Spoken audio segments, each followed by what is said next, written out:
അതിന്റെ 13ാമത്തെ വായിച്ച് 15ാമത്തെ വാക്യം.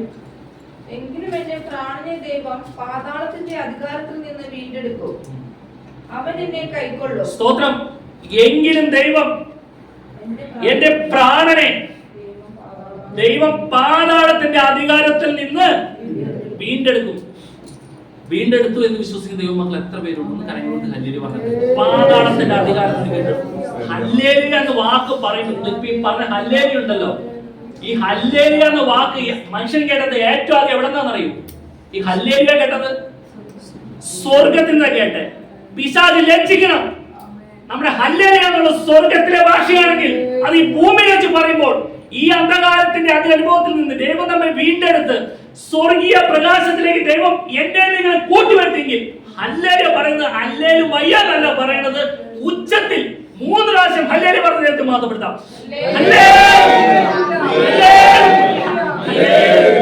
നമ്മൾ ഒരിക്കലും ഹല്ലേലൂയ പറയുന്നത് സ്വർഗത്തിലെ ഭാഷയെ പറയുന്ന ഒരു ഒറ്റ ഓർമ്മ വേണം. ഹല്ലേലൂയ പറയുമ്പോ പറഞ്ഞേക്കാൻ നോക്കൊരു ചെറിയൊരു ഹല്ലേലൂയ അങ്ങനെയല്ല. ഈ ഹല്ലേലൂയ മനുഷ്യൻ കേട്ടത് എങ്ങനെയാണെന്ന് അറിയുമോ? പെരുവെള്ളത്തിന്റെ എരിച്ചിൽ പോലെ, തകർത്ത ഇടിമുഴക്കം പോലെ, പുരുഷാരത്തിന്റെ വശം പോലെ. അപ്പൊ നമ്മൾ ആലോചിച്ച് നോക്കി, ആ ഭാഷ ഇവിടെ നമ്മൾ സംസാരിക്കുമ്പോ പിശാച് അവിടെ നിന്ന് ചിരിക്കാനിട വരരുത്. പുള്ളി പുറത്തുനിന്നൊക്കെ വീക്ഷിച്ചുകൊണ്ടിരിക്കുകയായിരിക്കും. ഇവിടെ ഇറങ്ങി ശരിയാക്കി തരാന്ന് പറഞ്ഞു പുറത്തുനിന്ന് വീക്ഷിക്കുന്നുണ്ടാവും. പക്ഷെ നമ്മളിലുള്ള ആ ശക്തി ഉണ്ടല്ലോ, അതിലേക്ക് അടുക്കാൻ സാധിക്കില്ല. കാരണം ഒരു സ്വർഗീയ പ്രകാശമാണ് എന്നെ നിങ്ങളെ വലയം ചെയ്തുകൊണ്ടിരിക്കുന്നത്. ഇതിന്റെ അടുത്തേക്ക് ഏത് പിശാചിന്റെ പ്രവൃത്തി എന്താ? ഇരുട്ട്. വെളിച്ചത്തിന് ഇരുട്ടിലേക്ക് കടക്കാൻ പറ്റുമോ? കടക്കാൻ പറ്റില്ല. കാരണം അത്ര പ്രവാസത്തിലേക്ക് നിൽക്കുക. എന്നെ കേൾക്കുന്ന പ്രിയമുള്ളവരെ, നാം നമ്മെ തന്നെ സൂക്ഷിച്ച് മുന്നോട്ട് പോകണം. ദൈവം തന്ന അത്ഭുത പ്രകാശമുണ്ടല്ലോ, അത് നഷ്ടപ്പെടുത്തി കളയരുത്. ഇത് ഘോഷിക്കാനാ ദൈവം നമ്മെ ഈ ഭാഷയൊക്കെ തന്നത്. നിങ്ങളോ അന്ധകാരത്തിൽ നിന്ന്, വാക്യൊക്കെ കാണാതെ പഠിച്ചിരിക്കുന്നല്ലേ, അതെന്താണത്? അന്ധകാരത്തിൽ നിന്ന് അത്ഭുത പ്രകാശത്തിലേക്ക് വിളിച്ചവന്റെ സൽഗുണങ്ങളെ ഘോഷിപ്പാൻ തക്കോണം. അപ്പൊ നമ്മൾ ഘോഷിക്കേണ്ടത് എങ്ങനെയാ?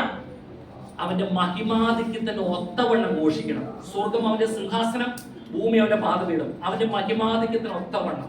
അത്ര നല്ല ദൈവത്തെ സ്തോത്രം പറയുന്നു, ഹല്ലേലൂയ പറയുന്നു. അവസാന ശ്വാസം വലിക്കുമ്പോഴും ആ പ്രാണം പോണതിന് മുന്നേ ആളുകൾ ഒരു ഹല്ലേലൂയ പറയല്ലേ. അത് അപ്പൊ ആ അവസ്ഥ ദൈവത്തിന് മനസ്സിലായി. ഇപ്പൊ പിന്നെ കുഴപ്പമുണ്ടോ? ഇപ്പൊ എന്തെങ്കിലും കുഴപ്പമുണ്ടോ? ഒന്ന് എണീറ്റ് പോകുന്നത്, പുറത്തേക്ക് പോകുന്ന ആരോഗ്യമില്ലേ? അപ്പൊ ആ ആരോഗ്യത്തിനനുസരിച്ച് എനിക്കാനുള്ള ഒരു ആരോഗ്യം ദൈവം തന്നെങ്കിൽ അതനുസരിച്ചുള്ള സ്തോത്രം ഹല്ലേലൂയ പറഞ്ഞു. ആമേൻ. ഇതിലൊന്നും ഒരു കോംപ്രമൈസും ഇല്ല. ഈ ഒരു കാര്യത്തിലൊന്നും കോംപ്രമൈസ് ഇല്ല. ഇതിലൊക്കെ കോംപ്രമൈസ് ചെയ്താൽ വിഷമമായാലും നോക്ക്, ഇത് കണക്ക് ഞാൻ കൊടുക്കണം. തണുപ്പിച്ച് വളർത്താനല്ലോ. ഒന്നെങ്കിൽ ശീതവാനായിരിക്കും, അല്ലെങ്കിൽ ഉഷ്ണവാനായിരിക്കും. ശീതോഷ്ണവാനായിരിക്കണ്ട. അത് ആഗ്രഹിക്കുന്ന കാര്യമല്ലല്ലോ. നമ്മൾ രണ്ടു മഞ്ഞില്ല, അപ്പുറം വേണം ഇപ്പുറം വേണം, ആരും വെറുപ്പിക്കാറില്ല. നമ്മുടെ ദൈവത്തിന്റെ സന്നിധിയിലെ കടന്നു വന്നിരിക്കുന്നു. ഇവിടെ ദൈവം വസിക്കുന്ന ഇടമാണ്. ദൈവം വസിക്കുന്ന ഇടത്തിന്റെ പ്രത്യേകത എന്താ? കർത്താവിന്റെ മക്കൾ, നമ്മ ദൈവം അവനെ വീണ്ടെടുത്തിട്ടുണ്ടെങ്കിൽ ആ വീണ്ടെടുത്ത ദൈവമക്കൾ ദൈവത്തിന്റെ മക്കളാണ്. ദൈവമക്കൾ എവിടെ കൂടി വരുന്നു അതിന്റെ നടുവിൽ സർവശക്തനായ ദൈവം വെളിപ്പെടും. ഇനി നമ്മളെല്ലാവരും ഒന്ന് തിരിച്ചറിഞ്ഞേ എന്താ സംഭവം എന്നറിയോ? അടുത്ത മാസം എന്താണ് ഒരു ആഘോഷം നടക്കാൻ പോണത്? ഓണം. അടുത്ത മാസം ഓണത്തിന്റെ ആഘോഷം നടക്കുക. രക്ഷിക്കപ്പെട്ട് സ്നാനപ്പെട്ട ദൈവമക്കളുടെ പ്രത്യേകത എന്താ? ഈ വാക്യത്തിൽ നിന്നൊന്നും പറഞ്ഞേ. രക്ഷിക്കപ്പെട്ട് സ്നാനപ്പെട്ട ദൈവമക്കളുടെ പ്രത്യേകത അതാണോ? അതിന്റെ പ്രത്യേകത എന്താ?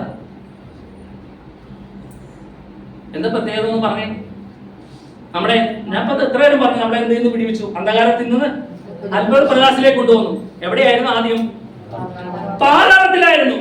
പാതാളത്തിന്റെ അധികാരത്തിൽ നിന്ന് എന്നെ നിങ്ങളെ ദൈവം വീണ്ടെടുത്തു. നമ്മുടെ മക്കളെയൊക്കെ ദൈവം വീണ്ടെടുത്തു. ആമേൻ. ആ വീണ്ടെടുത്തിട്ടുണ്ടെങ്കിൽ പിന്നെ എന്ത് ചെയ്യാൻ പാടില്ല? അതിന്റെ പ്രവർത്തിക്ക് ഒത്തവണ്ണം ജീവിക്കാൻ വ്യവസ്ഥയില്ല. കർത്താവായ യേശു ക്രിസ്തു എന്നെ വീണ്ടെടുത്തു, അവൻ എന്നെ കൈക്കൊള്ളും. കർത്താവായ യേശു ക്രിസ്തു എന്നെ കൈക്കൊള്ളും. എന്നെ വീണ്ടെടുത്ത സ്ഥിതിക്ക് നമ്മൾ ഇന്ന് എന്തായിത്തീർന്നു? ദൈവമക്കളായിത്തീർന്നു. അല്ലെ? കർത്താവായ യേശു ക്രിസ്തുവിനെ കൈക്കൊണ്ട് അവന്റെ നാമത്തിൽ വിശ്വസിക്കുന്ന ഏവർക്കും ദൈവമക്കളായി തീരാൻ അധികാരം ലഭിച്ചു. അപ്പൊ നമുക്കിപ്പോ അധികാരം ലഭിച്ചു. നമ്മളിപ്പോ ദൈവമക്കളാണ്. സ്തോത്രം, ദൈവമക്കളാണ്. നമ്മളിപ്പോൾ ദൈവമക്കളാണ്. ഇനി എന്റെ ദൈവം വീണ്ടെടുക്കും അല്ലെ? എന്റെ ദൈവം അവൻ എന്നെ കൈക്കൊള്ളും. അതെപ്പോഴാണ്?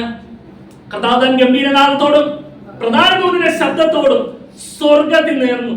അല്ലെ, അന്ന് മരിച്ചവർ, ക്രിസ്തുവിൽ മരിച്ചവർ മുമ്പേ ഉയർത്തെഴുന്നേൽക്കും.